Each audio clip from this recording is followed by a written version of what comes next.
Banaza was a kind loser who was summoned as a hero, but turned out to be weak and useless. However, when he tames a hot wolf girl, he becomes overpowered and uses his newfound strength to clap everyone, including some wolf kitty.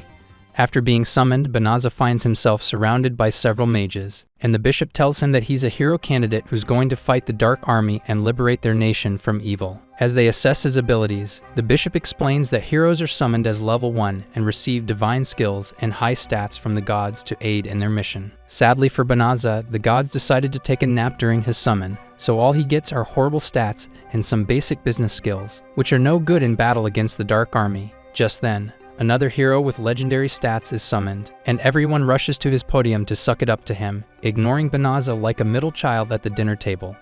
Soon after, the Prince Charming is taken to the king, who throws him a giant party while Banaza waits outside, wishing they would send him back home.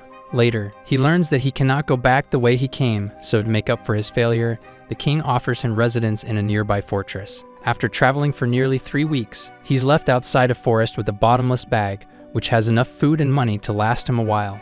Looking through the bag, he finds a cheap sword and uses it to slay the slimes that attack him. His sword breaks after a few swings, but he manages to reach level 2, and all his stats strangely show the infinity sign, meaning that are now maxed out. He then enables the voice guideline and is presented with a ton of new spells he can use now. Afterward, he decides to rest in the forest, but he's told that it's contaminated by a poisonous demon gas. His voice guide tells him to use a purification spell to remove the gas. And even though everything appears normal, Banaza gains dozens of new levels and skills.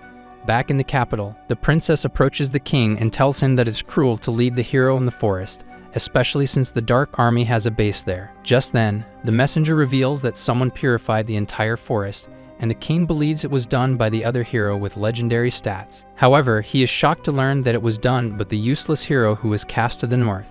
Back in the forest, Banaza nearly reaches level 400, and since he's banned from living in town, the voice guide advises him to use shapeshifter magic so others don't recognize him. Trying it for the first time, accidentally turns himself into a chick with busty assets, but then decides he's not woke enough to be a woman yet. After getting a new disguise, he uses teleportation magic to return to the capital, but when he tries to return to his own world, the spell does not work.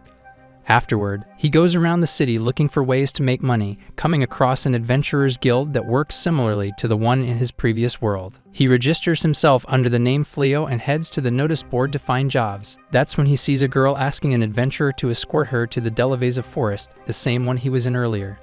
Everyone turns her down, deeming it too dangerous, so Banaza approaches her and politely tells her he'll just teleport her there. Hearing the name of the spell, everyone starts eyeing him, making him realize teleport magic is super advanced in this world.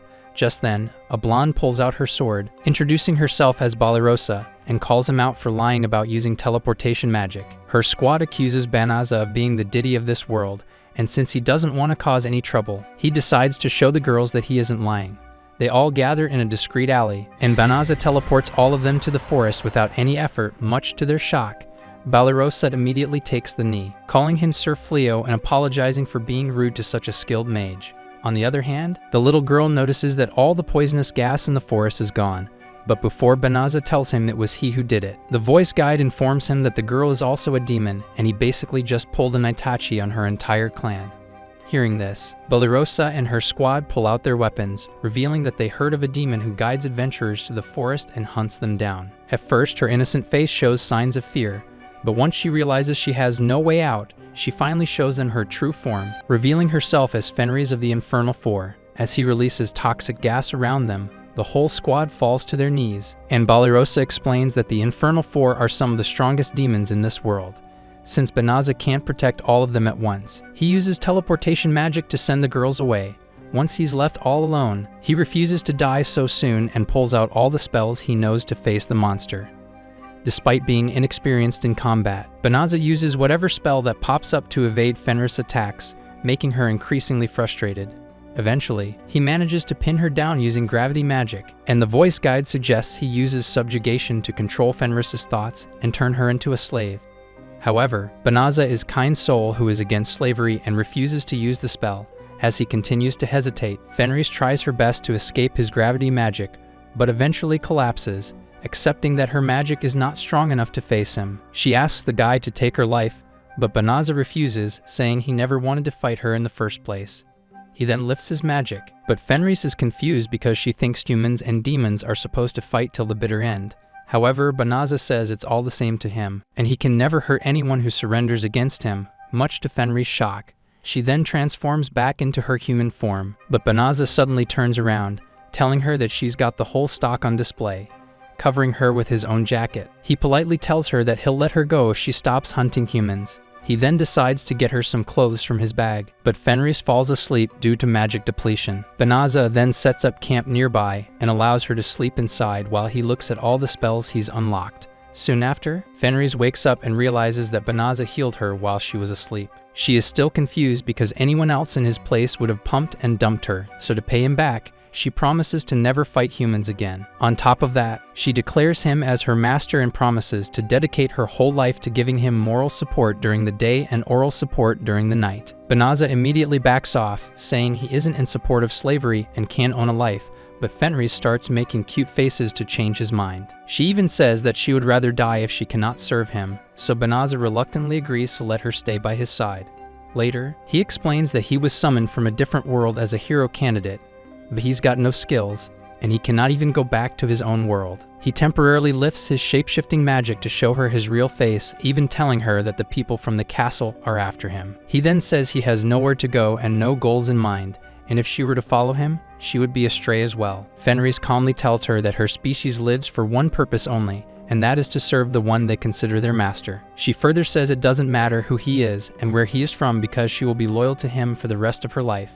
Meanwhile, in the castle, the king addresses the other hero, asking him for updates regarding his mission against the Dark Army. The hero complains that the forces he had were a bunch of wussies who broke formation when they saw demons and were finished in 2 seconds. He tells the king to be grateful for saving whoever he could before walking away like a sassy queen. After he leaves, the king learns that the hero actually stood at the very end and ran away like a little bicken, while the others fought valiantly till the very end. Outside, the hero frets over the fact that even though his stats are great, he has no skill, which means he cannot fight stronger beasts. Just then, his servant Suya shows up, and the only thing that's going for her is the sheer size of her melons. She invites the hero to a trip to Pound Town, and the guy eagerly goes with her. The next day, Banaza and Fenris walk through the city, and the guy advises her not to address him as master. When a shopkeeper addresses her as Mrs., Banaza thinks it's better for the people to think of her as his wife. Fenris, however, mistakes it for a proposal and agrees to become his wife, saying it's the highest honor for her kind to have a strong husband. Later, Fenris registers in the guild under the name RIZZ and gets an accessory similar to the one Banaza has. Getting all shy, she explains that in her kind, the couple usually swallows the bones of a prey they hunt together to celebrate their marriage, and this reminded her of that. Afterwards, Banaza advises her to stay in disguise and try her best to act as humanely as possible.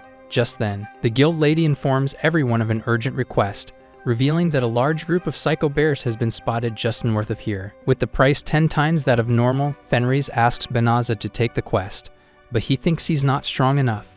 To prove that he is strong, Fenris takes the quest herself, and they teleport to where the bears are supposed to show up. As Fenris gets moist over the thought of fighting alongside her master, they hear a scream and rush to see Balarosa and her knights surrounded by some bears. When one of her knights gets overwhelmed by a bear, Banaza uses a lightning spell to take it down, along with the rest of them. As the girls watch in shock, Banaza finally appears, and they recognize him as Sir Fleo, the guy who saved them earlier. After thanking him for saving her again, Balarosa asks him about Fenris, and Banaza tells her she's his travel companion. This makes Fenris sad because she wants him to introduce her as his wife. Just then, a bear ambushes her out of nowhere, but a mere look into her eyes is enough to make it surrender.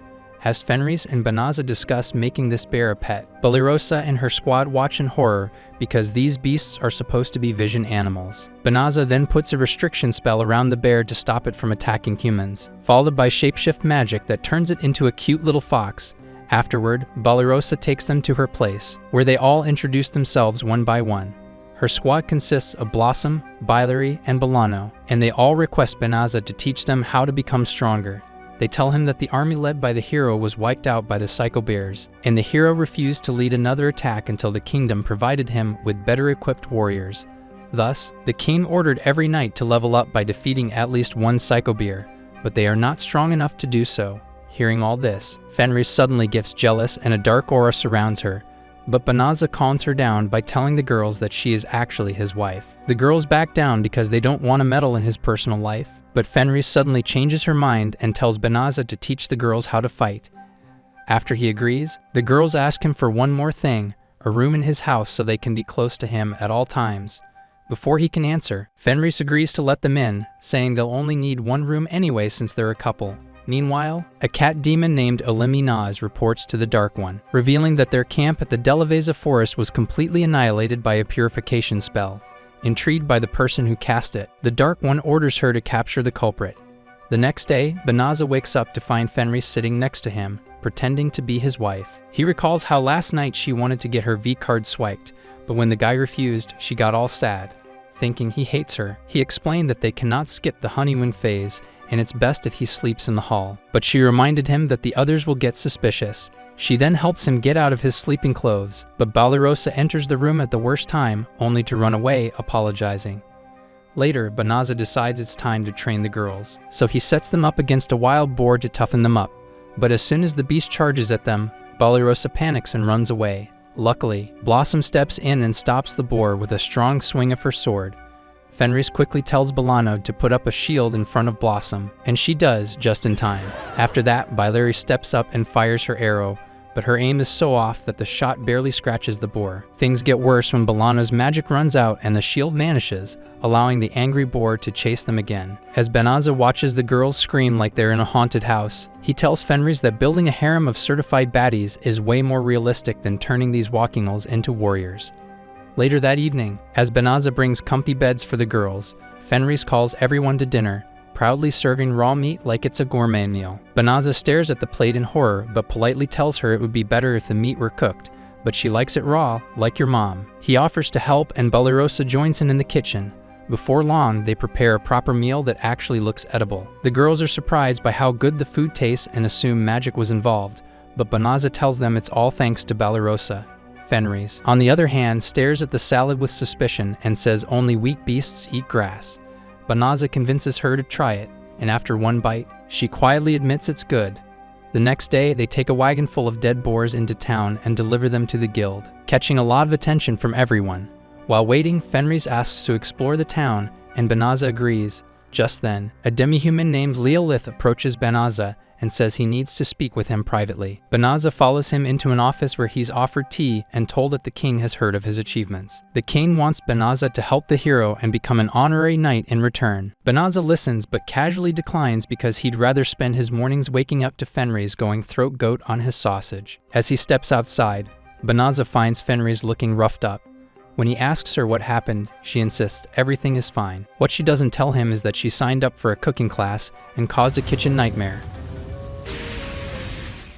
That night, the hero, surrounded by his harem of pick-me thoughts, learns about Banaza's heroics and decides to make him his right-hand man. A month passes, and Banaza is still turning down offers from the knights sent by the king. Fenris complains about how annoying they've been and offers to scare them off, but Banaza says it's not necessary. Later, they find Blossom is working hard in the field with their pet bear Sibe, and while Banaza praises her effort, he wonders if she'd be stronger if she put that energy into her combat training instead. At the same time, Fenris finds Bylary practicing archery in the woods but tells her to aim at something that isn't a tree. Bylary refuses, saying she could never hurt any animal because they're all too cute.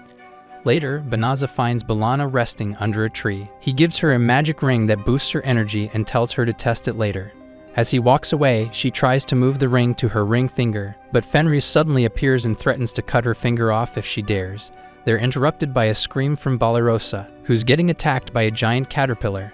Before Banaza can jump in, Fenris slices the creature in two and scolds Balarosa for pretending to be weak when she could easily handle a C-rank monster. When she accuses him of trying to win over her supposed husband, Balarosa is left speechless, and none of them notice Olemi is watching them from the bushes except Fenris. That night, Fenris surprises everyone with a dinner full of delicious, fully cooked food and admits she's been secretly taking cooking lessons. She also learned that a way to a man's pants is through a well-made curry, which is why she went the extra mile to learn it as well. As she cuddles with Banaza, Olemi watches with horror, wondering how the Dark Army's bravest warrior turned into an average housewife. Just then, Fenris shows up behind her and invites her in for tea. During their chat, Fenris jokingly says she's married to Banaza, which shocks Alimi Naz. She tries to read Banaza's power but fails, which only makes her more curious. They talk about the Delaveza forest and the lack of magical beasts there, and Banaza casually says he used a purification spell on it. Ulimi Naz almost chokes on her tea and accuses him of eating Fenris' brother, who had been stationed there. Fenris tells her to shut up and reveals that her brother was part of the Dark One's Infernal Four, and if he died that easily, it was his own fault. Banaza is surprised Fenris never mentioned it, but she says it didn't matter because she chose to be with him. Suddenly, the rest of the girls show up with horrified faces, having overheard everything. Ulimi Naz doesn't care and thinks to herself that Banaza is a danger to the Dark Army while Fenris is a traitor. She challenges him to a mock battle, and even though Fenris warns him not to, Banaza accepts. Outside, Ulimi Naz charges at him with her cat venom spell and follows up with several sneaky attacks, but Banaza counters them all. He then traps her using a spell called Crucifixion, and after struggling to break free, she gives up and walks away defeated. The next morning, Banaza apologizes to the girls for keeping Fenris' identity a secret and says they can report them to the castle if they want. But the girls say they'd never do that because both of them have helped them so much during the last 30 days. Just then, they hear a commotion outside and find Ulimi Naz standing with a group of dragons. She tells them to surrender, but Banaza is more excited than scared because he's also a Game of Thrones enthusiast. When she commands the dragons to attack, Banaza wipes out half of them with a single lightning spell, leaving Ulimi Naz in shock. When the rest of the dragons flee, she runs after them. As they leave, Blossom says she wishes she could have defeated a dragon to earn the title of Dragon Slayer. Banaza says he can help and tells her to throw her hoe. When she does, he uses magic to boost its speed and strength, and it hits a dragon right in the head, killing it. Blossom checks her status and screams with joy when she sees the new title. The rest of the girls beg Banaza to help them get the same title, but he tells them all the dragons are already gone, which leaves them disappointed, especially Balirosa. Meanwhile, none of them notice that the Dark One himself has been watching through a magic orb. He's impressed that someone so ordinary looking can use spells even the hero can't, and he decides it's finally time to pay Banaza a visit. Later, Banaza puts barriers around their house so they would know if anyone uninvited enters the premises. Fenris vows that she will take it upon herself to beat Ulimi Naz if she bothers them again, but just thinking about her makes her angry. Banaza, on the other hand, feels bad about the fact that he yeeted Fenris' brother, but he decides to keep it to himself. Meanwhile, Blossom keeps checking her stats, still in awe that she's now a dragon slayer. The others gather around her, and B'Elanna jokes that her hoe has officially become a legendary dragon-slaying weapon. A moment later, they notice Balirosa quietly walking away, and when they ask where she's going, she lies and says she's heading out to hunt. In reality, Balirosa is just feeling down because she didn't earn the Dragon Slayer title. She doesn't want Blossom to think she's bitter, but she's upset since the title could have helped her restore her family's lost nobility. As she walks, lost in her thoughts, a strange man approaches and asks for directions to the house. He says he's an old friend of Fenris, but Balirosa draws her sword, suspicious that he might be from the Dark Army. The man admits he is, but claims he has no bad intentions and just wants to visit Fenris. After he promises to leave right after, she lowers her sword and agrees to let Fenris know he came by. Before he walks off, she asks for his name, and he tells her it's Gozel. The name sounds weird to her, but she doesn't get time to think about it because Banaza and Fenris suddenly show up. Looking worried, she tells them what happened, and to her surprise, they say the man she just met isn't named Gozel. His real name is Gol, the Dark One himself, and Baliros wets herself thinking that she raised her sword to the biggest threat known to mankind. The very next day, Gol visits their house and is greeted by Banaza and Fenris, who calmly invite him inside for tea like he's just another neighbor. As they sit together, Gol asks Banaza to join the Dark Army, but he politely declines. Gol asks him why he's not joining the king's army either, and Banaza says it's because he's not from this world and has no intention of interfering with its matters. Gol admits that the war has been going on for nearly 500 years, and no one from that time is alive to tell why it started. All he knows is that the first Dark One was someone like him who came from a different world and tried to take over this one. That person was accepted by demons as their leader because demons were oppressed by humans at that time. The war continued because both factions wanted to rule the world, but after 12 generations had passed, he himself lost interest in such things. Gol then powers up, saying that he does have a duty to protect his kind and can't let them roam around freely, but Banaza just sits there unfazed and tells him again that he's not interested in picking sides, whether human or demon. Eventually, Gol gives up and leaves, but not before saying he'll be back to try again. After he leaves, the girls check in on Balarosa, who is in shock after witnessing the Dark One's power firsthand. The following morning, Balarosa walks into the dining room only to see Call having breakfast with Banaza and Fenris like they're besties. He invites her to join them, but she freaks out and runs off, saying she's not properly dressed. For the entire week, she avoids Cole like the plague, running away every time he visits, which is every single day. What they don't know is that a royal soldier is secretly spying on them and sending regular updates to the king. Once the king hears that a demon has been visiting Banaza, he gets furious, thinking he's sided with the Dark One. Just as he's about to send troops to deal with the traitor, the princess tries to speak up. She tells him that there's no actual proof Banaza is siding with demons and suggests they at least talk to him first. The king, of course, shuts her down, saying she doesn't understand how to rule a kingdom. Right in the middle of this mess, the hero struts into the throne room and demands that the king give him some soldiers so he can go punish Banaza for not being patriotic enough. Meanwhile, Olimi Naz advises the Dark One not to visit Banaza so frequently because it's not safe. He tells her that Banaza is far more understanding than the current king, and if they can win him over, it'll be good for both kinds. She then asks him when they will attack, and he tells her to hold on to her horses. Back at home, Banaza is working on a shield made from dragon scales when Fenris walks up to him. Since they're alone, she gently asks if his decision not to fight has anything to do with her being a former Dark Army member. Banaza shakes his head and tells her it's not about that, it's that he just doesn't want to fight anyone unless there's no other choice. Fenris is moved by his kindness and holds his hand, but before they can say more, there's a knock at the door. Fenris wonders if it's Gaul again, but when they open it, it's the hero with his army of clowns. The hero tells Banaza that he knows about the demon visits and accuses him of betrayal. He threatens to take his life unless he agrees to be his subordinate. When Banaza doesn't react, the hero assumes he's scared. Banaza calmly tells him he's not interested in working for him or anyone else, but this makes the hero furious and he draws his sword, calling Banaza a traitor. He also says he's going to arrest all the girls too, unless they help convince Banaza to side with him. This really ticks Banaza off, but instead of starting a fight, he decides it's better to set up camp elsewhere. He tells Fenris he doesn't want to risk the girls getting hurt, but the girls beg to come with him, saying that they were always taught demons are evil, but living with Fenris has given them a new perspective. After they've said their piece, Banaza activates his teleportation spell, and in an instant, the entire house, the girls, and even the fields disappear right in front of the hero. He just stands there in disbelief, unable to understand how a commoner like Banaza can use such advanced magic while he can't. While he's still processing the humiliation, a soldier suddenly points out that Joel has arrived. The moment the hero spots Gaul, he loses his mind and orders the soldiers to capture him. Gaul, on the other hand, mistakenly thinks that the hero is the one who made Banaza disappear. He snaps, goes full rage mode, and sends a message to his Dark Army. He tells them to prepare for war and show the humans what the Dark Army is really capable of.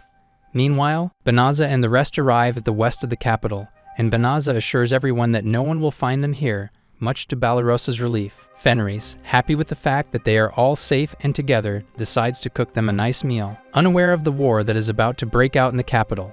Days after Banaza and the girls leave the hero and his army behind, the Dark Army begins attacking human strongholds across the north as they push toward the capital. When the king hears the news from one of his soldiers, he demands to know what the so-called hero is doing to stop it, and the soldier informs him that the little wuss is hiding in his chambers. Furious, the king orders the soldier to drag him out. After he leaves, the king's advisor suggests that the only way to slow the demons down is to cast a large-scale purification spell. The king hesitates at first, but eventually agrees after his council insists it's the only option. Meanwhile, another demon named Greenel arrives with the news, and Gol immediately orders his army to retreat just in time. When Olimi Naz argues that they shouldn't because they have the upper hand, he tells her that the humans are about to use purification. As expected, the king and his top mages cast the powerful spell and successfully wiped out the toxic gas called Melicium that the Dark Army had released. Far away in their peaceful new town, Banaza comes home to find Fenris waiting with a warm smile and a hug, something losers like y'all will never experience. She asks if he'd like to taste her cookie for dessert, but Banaza says he'd like to have dinner first. Later, as they sit around for tea, Banaza tells the rest that he's exploring shops to sell stuff and make money. Blossom and Bilary tell Banaza that they want to help out financially. Blossom hopes to sell her farm produce in the market, while Bilary wants to raise horses for people who need carts pulled.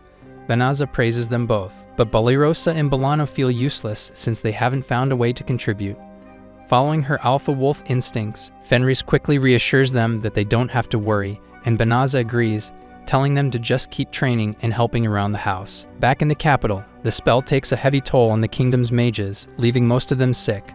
On the bright side, the spell will last 3 months, and no demon can come near the capital during that time.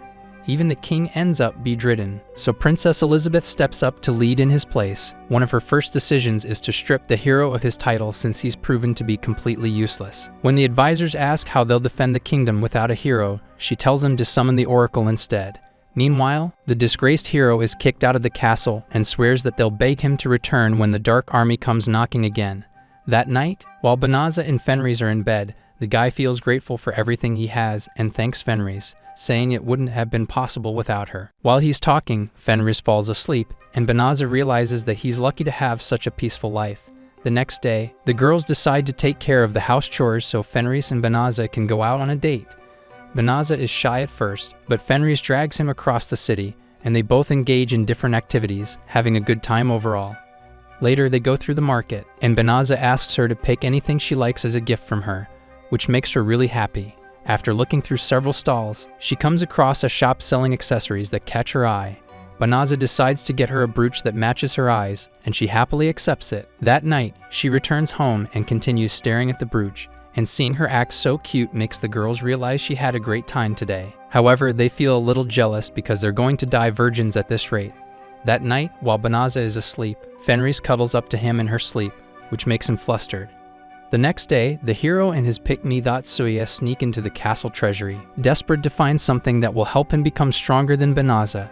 As the hero curses Banaza out in his head, a mysterious voice calls to him, asking if he wants power. He follows the voice to a hidden room, where he finds a sword lodged in stone. The voice promises to grant him any wish if he pulls the sword free, so he eagerly yanks it out and gets blasted by a whirlwind. When the air clears, a woman named Hia appears. She introduces herself as a low-budget genie who controls both light and darkness, and says she'll grant him 3 wishes for freeing her. Meanwhile, Elizabeth and her advisors meet with the Oracle Ashura and ask her how they can protect the kingdom once the purification spell wears off. Before the oracle can answer, magical collars suddenly appear around everyone's necks, which makes everyone panic. Elizabeth, keeping her composure, quickly figures out what's happening and orders the guards to head to the treasury. The oracle then explains that the collars are part of a curse known as the Collar of Sacrifice. She reveals that Hia is the one who placed them there, and if the person who made the wish doesn't fulfill it, the collars will take everyone's heads in exchange. Elizabeth also adds that long ago, the king made a wish to the same jinn to defeat the Dark One, which led to the deaths of half the living creatures in the land. That's why Hia was sealed away, and she's remained there ever since. Everyone is horrified, but Elizabeth stays calm and asks the oracle to read the cards. The oracle tells them that their only hope now is to find the true hero, the one who's already been summoned. The advisors immediately realize she's referring to Banaza and suggests sending the army to find him. But Elizabeth says that's a terrible idea since the troops are needed to protect the kingdom. Instead, she offers to go herself because only a cookie with plot armor can control a grown man like that. Back in the countryside, Banaza manages to strike a deal with a merchant who's interested in buying his dragon shields. He also figures Banaza was the one who brought tons of dragon meat to the city, but he tells the man to stay quiet about it. As Banaza builds his connections, Fenris and Balirosa watch proudly from outside, and Balirosa says she wishes she had a man like him. Fenris immediately gets possessive and tells her she has goal, which terrifies her. After Banaza finishes up and walks outside, he thanks Balirosa for introducing him to the merchant. As they walk home, Fenris says she's proud of him for making things work, but she also desires to spend more time with him. Just then, his voice guide warns him that a djinn is heading toward him. When he turns, Hia is standing right there. She announces that the hero's wish was for her to eliminate Banaza, and she's here to make that happen. As she lifts her hand to strike, Fenris jumps in front of him and takes the hit, which injures her seriously. Fenris falls into his arms, but Hia doesn't stop there and continues launching more spells toward Banaza. But before they can do any damage, a barrier forms around him. Fenris and Balirosa. Banaza tries to heal Fenris, but his voice guide tells him that her injury is too serious for basic healing magic. Hia attacks again, sending out an even stronger spell, but the barrier still holds. Now aware that the threat is far more serious than expected, Banazza prepares for what comes next. Burning with rage, Banazza's mind starts flashing with all the memories they created together. From the day he first met her, to taking her on a date, to even learning that he was responsible for yeeting her whole tribe. Every happy moment, every laugh, every quiet second shared with her pushes him forward as he promises to make her pay. Promising to make Hiya pay, he casts a time reversal spell to undo Fenris's injuries, and storms toward Hiya and punches her right between the eyes. As Hiya questions his audacity to lay hands on someone as powerful as her, Banazza casually walks up and stomps on her face, telling her to shut her mouth. She tries to stop him with a spell, but Banazza cancels it instantly and gives her a proper housewife treatment. Hiya then checks his stats, only to learn that all his skills are infinite. Banazza keeps going, not holding back, throwing hit after hit as Hiya struggles to defend herself. Meanwhile, Fenris slowly wakes up and sees Banazza fighting for her, looking more daddy than ever. At first she gets moist seeing how strong he looks, but the feeling fades as she realizes he's abandoning everything he believes in just to protect her. Banazza, still unaware that Fenris is awake, lifts Hiya by the throat as she cries and begs for her life, but he refuses to show any mercy to the person who took Fenris' life. Just as he's about to finish her off, Fenris throws her arms around him from behind and begs him to let go. She sobs into his back, telling him that if he throws away his values because of her, she'll never be able to live with herself. Her voice snaps him back to reality. He drops Hiya and turns to confirm she's really alive, relief flooding his face. Fenris tells him that she's really okay, and he embraces her as tears roll down both their eyes. Meanwhile, Elizabeth and her troops arrive at the edge of town through a teleportation spell. She apologizes to the mages for putting them under so much stress, but they tell her not to worry as they've sworn loyalty to the kingdom. She then tells his men to locate Banazza, but before they can move, the collars around their necks crumble to dust. Elizabeth realizes something's gone wrong with the hero's wish and starts to wonder why Hiya didn't fulfill it. Back in the royal treasury, the king's men wait outside, asking the hero to surrender before it's too late. The hero realizes that the djinn must have failed her task, but suddenly, black smoke begins to pour from the cursed stone where the hero pulled the sword. Suya is suddenly possessed by a spirit who changes her outfit for some much-needed fan service and introduces herself as Dalmalinas, the Grand Magus of Midnight. Before the hero can react, she casts a spell and transforms him into a monstrous version of himself. The possessed hero blasts out of the treasury, with Dalmalinas riding on his shoulder. Her goal is to erase the royal family and punish the nobles who helped seal her a century ago. But at the top of the stairs, she notices the remnants of a teleportation circle and immediately sends the hero after Princess Elizabeth, wanting to begin her revenge with her. Back in Banazza's town, he heals Hiya, who wakes up and is stunned to be alive. She asks why they saved her, and Banazza calmly says it's only because Fenris is still breathing. Balarosa asks what they plan to do with her, since someone that powerful can't just be left alone, but Banazza suggests locking her up again. Still, he adds that sealing her might not work forever since she could always trick someone else into freeing her. Hiya is shocked that he knows this and asks how, only to learn that Banazza used memory projection magic to peek into her past. She's stunned that a human could use such a skill because such magic is restricted to her kind only. As Banazza starts thinking of a solution, Fenris steps in and says they should let Hiya work under Banazza directly. He hesitates, pointing out that Hiya nearly took her life, but Fenris says she didn't defend herself properly and doesn't blame her. After a pause, Banazza offers Hiya his hand and tells her she can stay if she swears never to hurt anyone again. Hiya, touched by the lack of hate in Banazza, takes his hand and swears loyalty. Banazza even apologizes for beating her senseless earlier, but it kinda made her wanna bend over for him, much to Fenris' jealousy. Looking around the wrecked town, Banazza considers using time magic to fix everything, but Hiya warns him not to. She explains that time spells are risky because they desynchronize the ones outside the radius of the spell, and only a djinn can use them safely. When Banazza asks how he's able to use it, she reveals it's because he has infinite skills, which grant him Epiphany, a power that lets him copy any spell used against him. Understanding the risks, Banazza switches to using his Bob, the builder magic, to restore the town safely. Fenris' understanding of the risk he took to save her, and she falls in love with him even more. Later that night, Banazza introduces Hiya to Blossom, Alano, and Bilary. The girls freak out at first, terrified of living with a djinn, but Balarosa calms them down and reassures them it'll be okay. That night, Banazza is sitting alone in the living room, regretting beating Hiya so mercilessly. Just then, Balarosa shows up to check up on him, and he apologizes for making her see this side of him.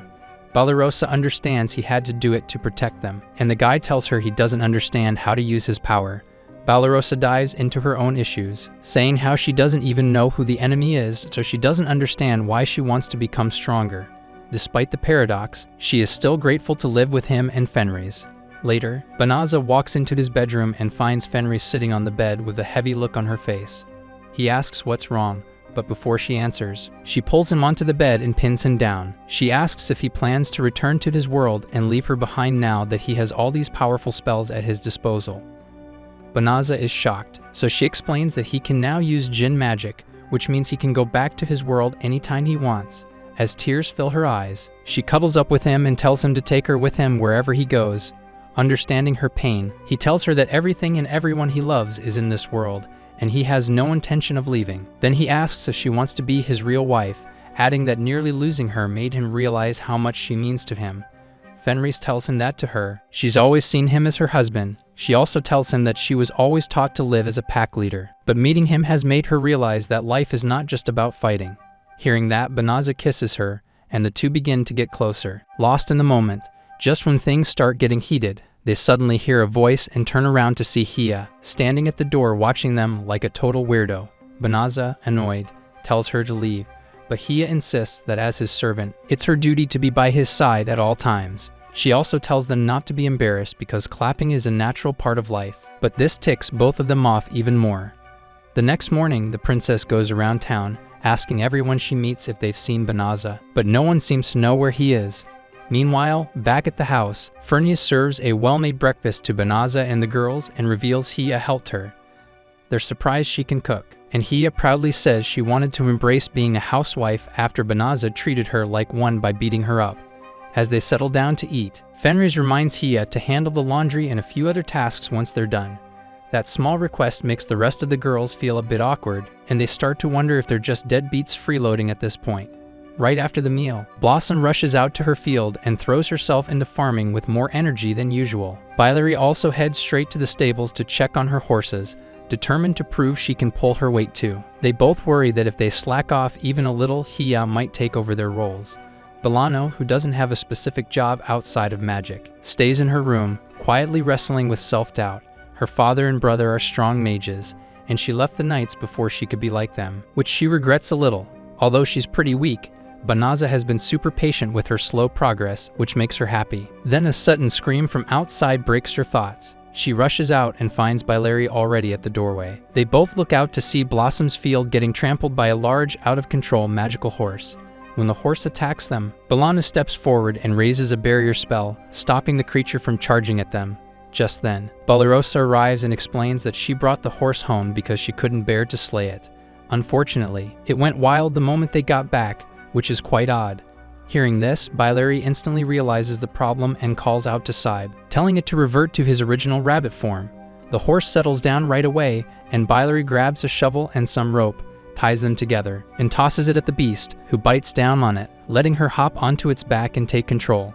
Once the beast is fully calm, the girls praise her skills, calling her a brilliant horse handler, sitting confidently atop the now docile creature. She asks Balarosa if they're allowed to use the extra land around their property for training, but Balarosa says they'll need to run it by Banaza first. Meanwhile, in town, Banaza and Fenris go around town doing business, while also enjoying some lovey-dovey time as a couple. Later, Banaza does business with the merchant, having just delivered another batch of dragon scale vests, while Fenris waits outside, getting moist over seeing him work. Suddenly, the sky turns dark, and an eerie presence fills the air as Damalinas and the hero, now a monstrous puppet under her control, descend from the sky. Townspeople scream and run for cover, but Banaza, Fenris, and the princess, who's still nearby, remain in place. Damalinas wastes no time and targets the princess directly, destroying her guards in seconds. At the same time, Hia appears in front of Banaza and Fenris and quickly explains that the monster is actually the hero, whose body is now being controlled by Damalinas, a sorceress who once ruled Clyrode before she was sealed away for using forbidden magic. She says it was the hero pulling the cursed sword that freed her, which makes this mess partly her fault. She asks Banaza's permission to handle it, and he agrees but reminds her that keeping the townspeople safe is her top priority. Across town, the possessed hero prepares to stomp the princess, but Hia steps in and blocks the attack with ease. Recognizing her opponent, Damalinas becomes furious and starts hurling spells, but Hia deflects each one effortlessly. Even when Damalinas switches up her tactics with a mix of brute force and magic, nothing lands a hit, and Hia calmly reminds her that djinns like her can't be harmed so easily. Trying to shift the tide, Damalinas summons dark spirits from the ground, which the hero absorbs to grow even fatter than your mum. Just when things start to look grim, Banaza steps forward and cancels the control spell, causing the monstrous form to vanish and the hero to return to normal. Hia quickly apologizes for letting things escalate, but Banaza doesn't scold her and simply nods in approval.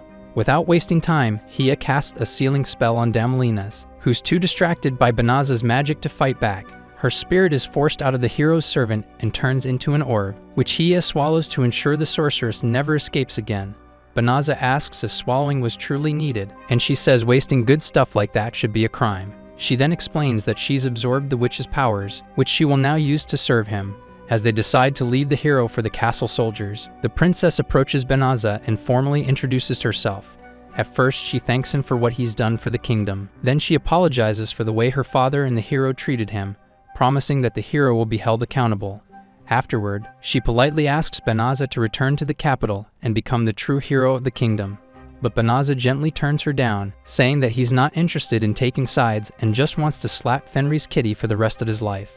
After returning home, Blossom, Baileri, and Balirosa gather Banaza and explain their idea to expand the property by buying more land. They say it would give them more space for growing crops and raising magical horses, which would ultimately benefit the household. Curious, Fenris asks Baileri why she prefers magical horses over regular ones, and she admits it's because regular ones are too expensive and hard to maintain, especially for someone with little money. Banaza offers to talk to the landowner himself, but the girls insist on doing it on their own, wanting to take responsibility and show they can handle it. However, once he shows how much money it'll cost them, the girls fall into despair, knowing they'll have to open an OnlyFans account to pay for it. Luckily for them, Banaza considers them a part of this house and offers to pay for them. The girls still want to contribute in some way, so he says they can pay him 30% of the profit they make from the new land, which they happily accept. Later, Banaza advises Blossom to grow rare crops in her fields, even offering his magic to help her.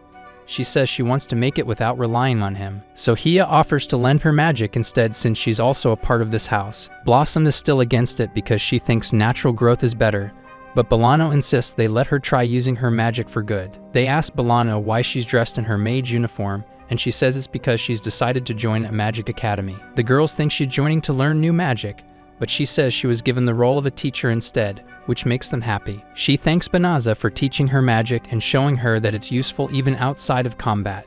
They turn to Blossom, asking if Hia can use magic on the farm, and she agrees on the condition that they only use it on a small portion so she can compare the results. That evening, everyone starts working on their own thing, and Banaza and Fenris watch as proud parents. Banaza then says he wants to open his own shop one day, and Fenris offers her full support. Just then, Banaza pulls out a ring he created from a stone and offers it to her as a wedding ring, which makes her really happy. Meanwhile, the hero and her servant are locked up in the cells, and he vows to break out and take revenge. That night, Balirosa has a strange dream where she's about to marry Cole and is promised the whole world as a wedding gift. When she wakes up, she wonders why the last man she'd ever like is starring in her dreams, then screams out of frustration. The next morning, while helping Fenris in the kitchen, she looks tired, so Fenris says she must be lovesick. She goes on to explain how her kind often dreams of things they desire, but Balirosa loudly proclaims that she can never fall in love with that monster. Just then, the others walk in and ask her to reveal who's stolen her heart, and when she refuses, they tease her, guessing it must be the Dark One. As she gets increasingly frustrated, they advise her not to be a freaking racist to demons and follow the explain of Banaza, who managed to bag a demon baddie for himself. They then ask Fenris to tell them how they first met, and Hia joins them, saying she's also interested in knowing why she loves Banaza. Fenris tells them that apart from the 8-inch SpongeBob in his square pants, Banaza is incredibly kind and sweet. She also reveals how she was always on guard at first because she wanted to protect Banaza, but once she realized he is stronger than anyone she's known, she decided to ease around him. Just then, Banaza walks in, embarrassed that Fenris is talking about his softer side. Just then, they see someone entering the barrier, and Hia notes that a demon is close by. Meanwhile, at the castle, the princess is informed that the gold coins Banaza donated were the same kind reserved for the royal court. Surprised, she learns Banaza received them when he was banished to De La Veza, meaning he's the same Banaza they once cast out. Realizing their mistake, the princess says they need to properly apologize to the real hero by providing him with a harem of gothic throat goats. Just then, a soldier rushes in to report that the fake hero and his servant Suya have escaped from prison. She orders them to be caught, but the guards come up empty because they are bush camping like they're playing Fortnite. Once the coast is clear, the hero starts whining about being treated like a criminal, but Suya points out that he literally is one since he stole a magical bag from the treasury. When they open it, they only find a water pouch and a treasure chest, but the chest contains nothing but a shovel. The hero screams in frustration and draws attention, but before the guards reach them, he quickly digs a hole with the shovel and jumps in, not realizing it's too deep to climb back out. Meanwhile, Uliminaz reports to Gol that Banaza is nowhere to be found. She urges him to continue the invasion, but Chal says the purification spell is still active, and sending troops now would be a one-way mission. She suggests corrupting the soil to clear a path, but Joel still refuses, saying he can't risk lives when Banaza alone could destroy them if he sides with the humans. When Uliminaz warns that others may rise against him for this hesitation, Gol rises with an aura, which makes her think she's crossed the line. However, he walks up to her and pats her head gently, saying he understands her concern. A demon named Fufun overhears everything and runs to inform Uegard, Gol's younger brother.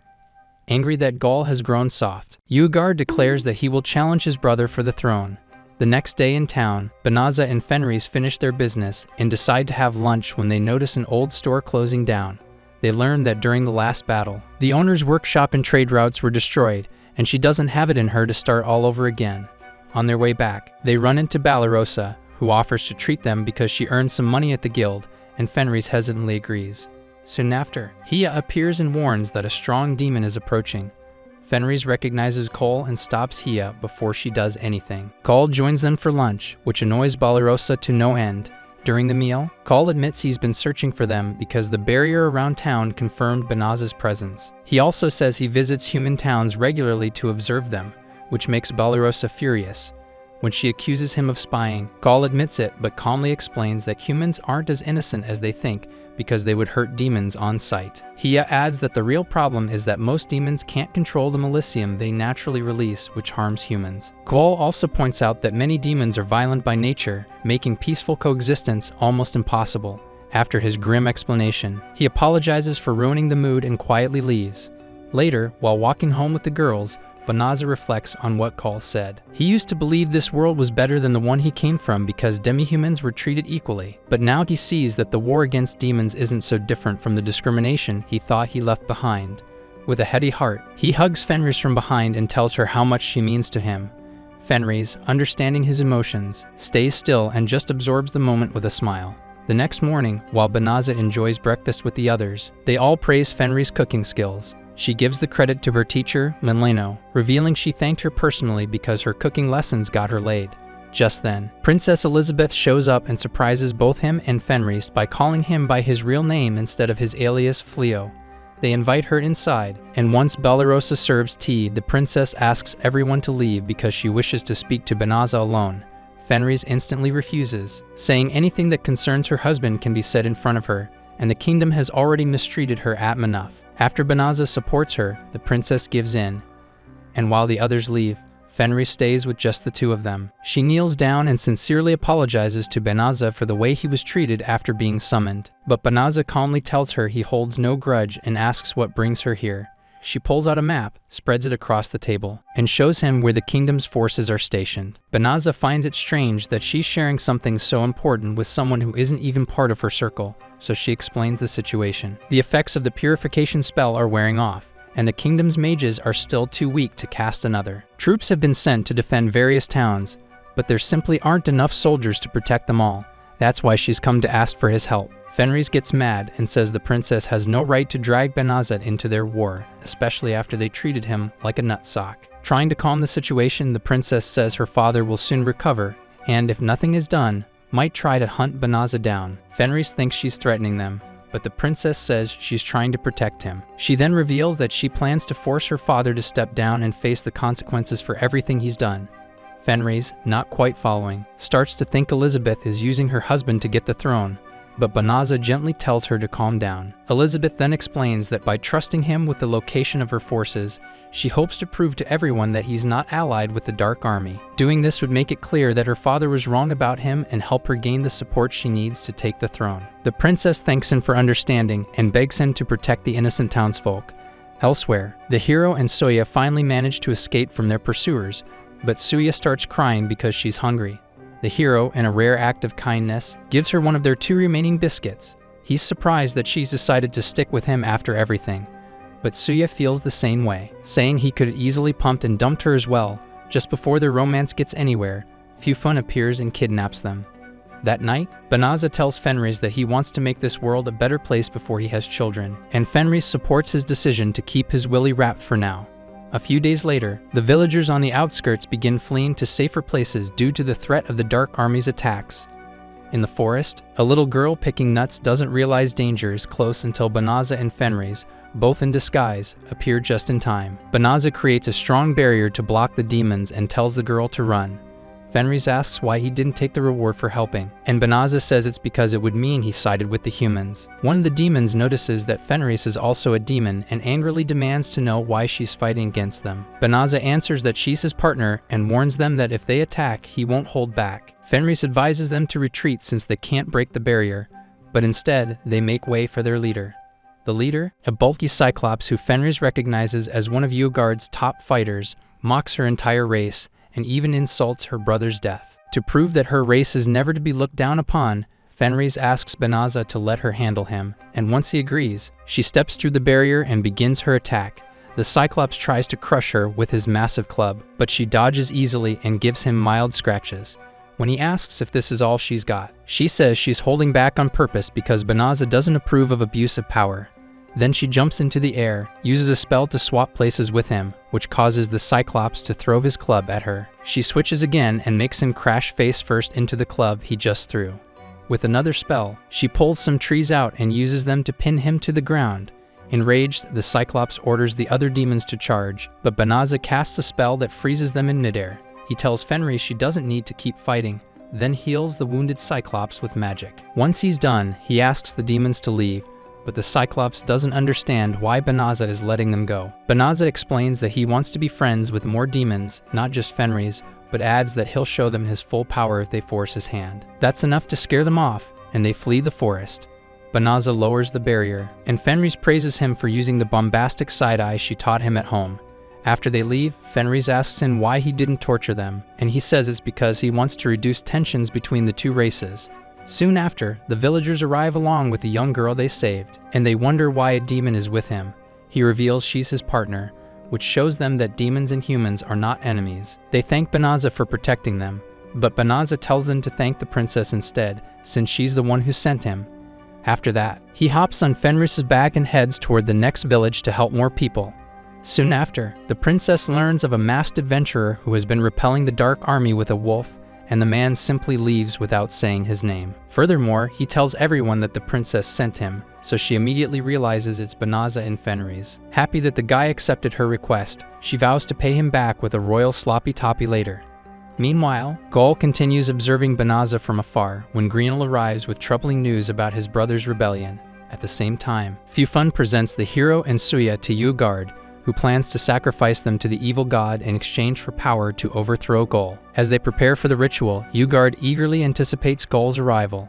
Soon after, Gaul arrives at Banaza's place and asks if he can stay for a while. Banaza, confused, asks what's going on, and Joel finally tells him about his brother's rebellion. When Greenel told him that Yugard had taken the throne, Gaul rushed to the castle, while the Limmy Naz went to the remaining Infernal Four to ask for help. They refuse, saying Gaul needed to face the truth that he had drifted too far from their original purpose. Left with no support, Ulimi Naz stormed into the throne room and tried to strike Yugard, but her claws shattered the moment they touched his skin. Yugard didn't even react, and with a single punch, he slammed her into the wall, leaving her barely able to move. At that moment, Gaul arrived with Greenel and told her to get Ulimi Naz to safety while he handled the situation. Yugard challenged him to a duel, but Jal said he had no interest in fighting. Yugard argued that he had no choice, pointing out that their people had supported the duel and believed Gaul had grown too soft. When Gaul asked what they were unhappy about, Uegard accused him of wasting time with humans and refusing to send troops to war. Fufun added that many had started to question his loyalty. Cole then asked if Uegard had ordered the recent attacks, and Uegard proudly admitted it, calling it the perfect opportunity to seize control. When Gol turned to the Infernal Four and asked if they agreed with Uegard, their silence gave him the answer. As his energy began to rise, everyone thought he was finally going to fight, but instead, Gaul removed his demon ring and tossed it to his brother, saying he was stepping down because there was no point in leading a people who no longer believed in him. As he turned to walk away, Uegard demanded a fight, and Joel responded with one brutal kick that sent him flying through several walls into the abyss. He then apologized to the Infernals, saying the kick was payback for what happened to Ulimi Naz. Back in the present, Banaza and Fenris are stunned by his story. Just then, Balarosa walks into the room and nearly faints when she sees Cole sitting there. Banaza casually says he's thinking of letting them stay, and Balarosa freezes. After a moment, she joins the others, still tense. As Gaul explains himself, he says he's no longer the Dark One, and that he left the demon realm because staying there no longer felt right. Blossom asks why the demon army attacked if he had already stepped down, and Fenris quickly clarifies that the order came from Uegard, not Gol. Hearing that and Joel's promise not to fight humans puts everyone at ease. Fenris then asks how Call, once a king, is suddenly broke. Ulimi Naz explains he gave away all his wealth to loyal followers before leaving. Banaza turns to the others and asks if they're okay with Gol and Ulimi Naz living with them. Everyone agrees, except Balarosa, who doesn't want to live under the same roof as the Dark One, but after a little emotional push from Fenris, she reluctantly gives in. The next day, Gol, feeling restless, offers to help around. He tries joining Blossom in the fields, but she declines. Then he heads to the stables to help Bylary, only to scare the horses, so she kicks him out. Finally, he finds Banaza in the workshop and decides to hang out with him instead. As they talk, Fenris and Ulimi Naz peek from the hallway. Ulimi Naz grumbles about how fast they're getting along, but Fenris simply reminds her that Gol can do whatever he wants now. That evening, while the others eat and laugh together, Balarosa stays quiet and distant. After everyone goes to bed, she walks onto the balcony, where Banaza and Fenris find her. They bring her tea and snacks and gently ask what's bothering her. Banaza guesses it's about Gol, and she admits she's not comfortable living with a demon. Banaza reassures her she doesn't have to pretend to like him and suggests she just keep her distance if it helps her feel at peace. His calm words seem to help, and the next day, she approaches Gol and tells him she still doesn't trust him, but will keep an eye on him. Gol sees it as progress and offers a handshake, but she turns it down, saying he'll have to earn that first. Meanwhile, back in the demon castle, the hero and Suya manage to escape from Fufun and are now running for their lives. While Uegard sits in the demon realm, he's fuming over how the humans keep winning battle after battle and demands Fufun explain what's going on. She calmly tells him that the humans have set up powerful traps that block their advance, but he tells them to bring an even bigger army that no trap can slow down. As he gets up to leave, he randomly greets Fufun like a housewife. The three Infernals, who have been quietly watching, talk among themselves the moment Uegard walks out. They mention how there's no way they're winning this war with a leader who only knows how to charge blindly. Another point out that morale is already in the gutter, and if they don't do something soon, the whole army might fall apart. Just then, Fufun stumbles back in and tells them not to worry because she has a plan, but first, they need to hold a social gathering to increase morale. A few days later, Banaza and Fenris visit the town, and she wins a prize, a trip to the hot springs. She gets all giddy, thinking it'll finally be just her and Banaza alone, and they can finally break some beds. But her joy dies immediately when she finds out the voucher is for families of 3 or more, not couples. She tries to switch it out, but Banaza insists they should go as a group so everyone can enjoy a break together. Later, as they walk to the hot spring, Fenris looks sad until she learns that hot springs boost fertility. Fenris starts picturing herself holding Banaza's baby and gets all fired up again. As soon as they check into the inn, she corners one of the workers and quietly asks where that specific hot spring is. The staff member gives her a map with a kind smile and wishes her good luck on getting her kitty slapped. Meanwhile, the girls start changing into the yukatas provided by the inn. On their way to the changing rooms, Blossom accidentally bumps into Uegard, who's disguised as a human. She apologizes but gets freaked out when she sees his cold, menacing expression. Luckily, Fufun jumps in and calms the situation before his cover gets blown. After Blossom leaves, Uegard starts complaining about Fufun letting her go, but she begs him not to cause a scene and reminds him of their real mission. She also hands him a necklace that suppresses his milicium, which finally calms him down. As they walk past, Gol, Naz, and Fenris spot the disguised demons, and Joel, being his usual clueless self, thinks it's a good idea to go say hi. Fenris nearly loses it and tells him that coming face to face with his brother will only end in a confrontation, and if that ruins her chances of getting clapped by Banaza, she will clap then instead. As the others settle in, Fenris embraces Banaza and gently asks him to go with her to the fertility hot spring. Hia tries to tag along, but Fenris gets right up in her face and tells her she'll chew on her bones if she interferes, which causes her to back off. When they arrive at the spring, Fenris tries to drag Banaza into the women's bath, but thankfully he puts his foot down and refuses. Instead, they both sit near the wall separating the baths and talk through it. As they chat, Banaza tells her that once all this mess is over, he'll make time to plan their honeymoon properly, and that one comment makes her really happy. Meanwhile, the squad gets together to have food, and Balirosa keeps glancing at Dole. Blossom thinks she's into the Dark One and presses her to sit with him, but Balirosa says she's keeping an eye because she does not trust him. Blossom then calls out to Gol, and the guy immediately compliments Balirosa's dress, which makes her kitty moist. However, this makes Naz feel a little jealous. As they exit, Balirosa and she begin talking, and she declares her utmost loyalty to Gol, making Baliros realize that Naz is in love with him.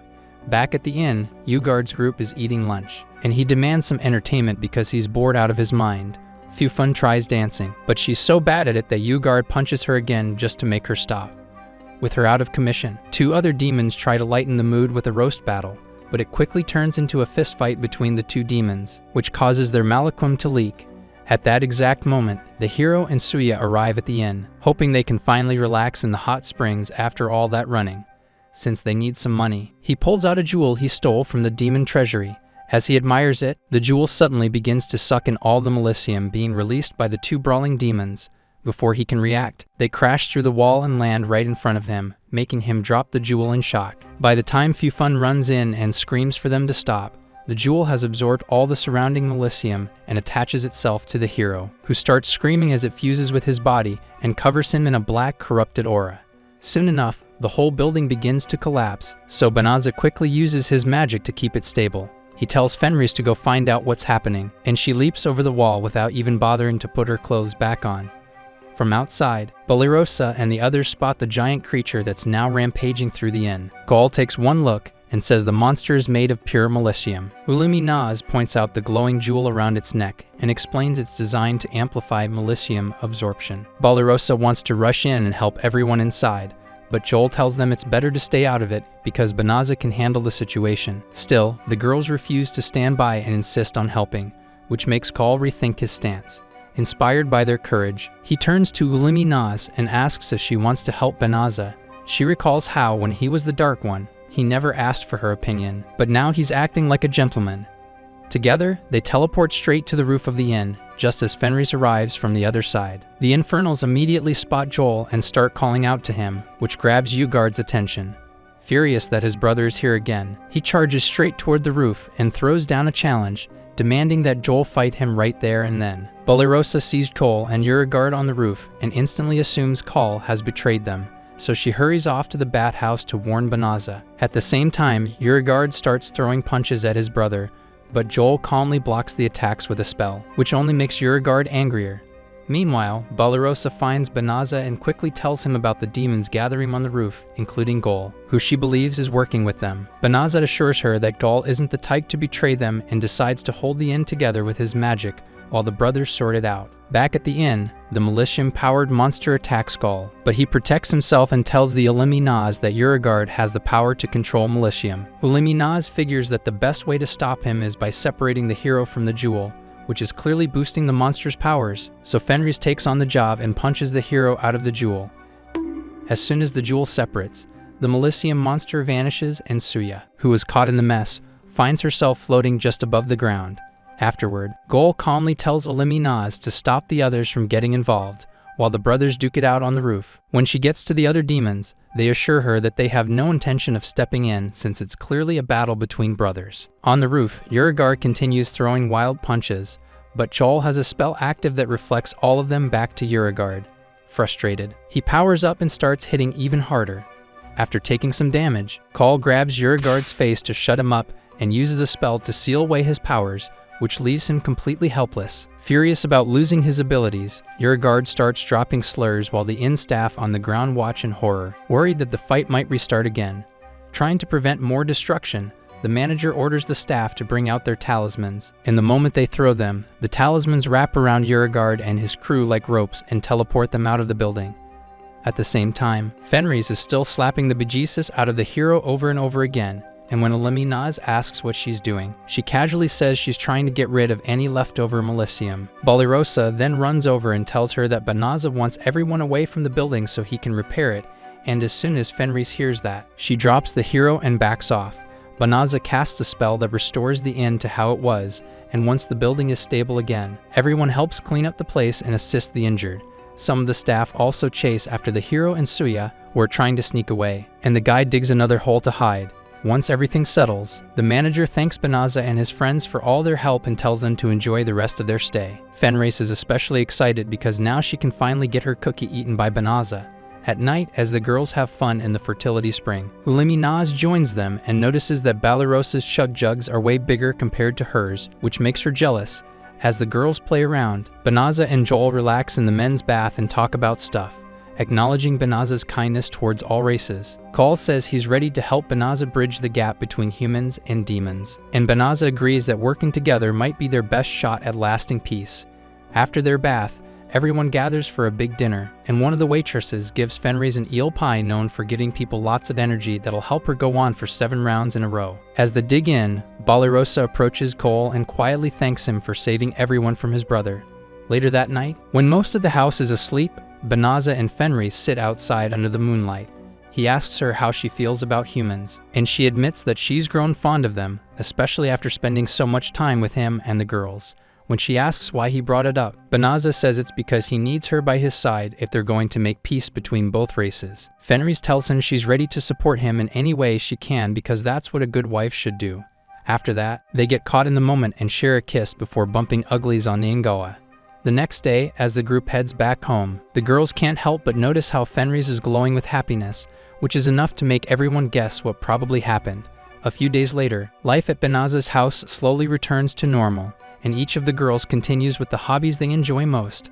Bilana becomes a magic teacher, Blossom works on her farm with Hia's help, Bilary takes care of the horses, and Balirosa sticks with her job as an adventurer. She even becomes the official tester for all the weapons and armor Banaza and Joel create in their free time, always offering useful feedback whenever she comes home from a mission. Soon enough, Princess Elizabeth officially takes the throne and asks her advisor to capture her father, who possibly fled the kingdom after losing the crown. Meanwhile, the hero and Suya are still wanted and continue to hide from the soldier. Back at the farm, Fenris calls everyone in for dinner, and Banaza feels proud of the family he's built in such a short time. That's it for this video. If you enjoyed it, leave a like and subscribe to the channel. If you made it to the end, comment, "I love feet" as proof.